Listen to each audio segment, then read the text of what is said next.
মেয়েরা কয়দিন বাঁচবেন আপনারা? ক্যারিয়ার গঠনের জন্য সারাটা জীবন লাগিয়ে দিলেন।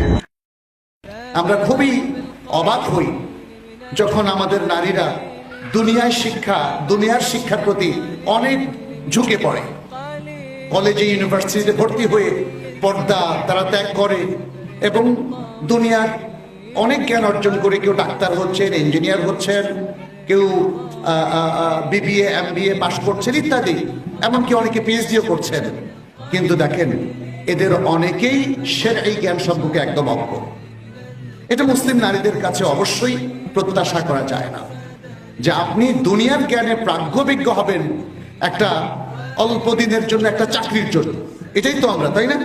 দুনিয়ার জ্ঞানের দুটো দিক থাকে, এক হচ্ছে আমাদের প্রয়োজন মেটানো, আর দুই হচ্ছে ম্যাক্সিমামের উদ্দেশ্য হচ্ছে একটা ক্যারিয়ার গঠন করা। মেয়েরা কয়দিন বাঁচবেন আপনারা? ক্যারিয়ার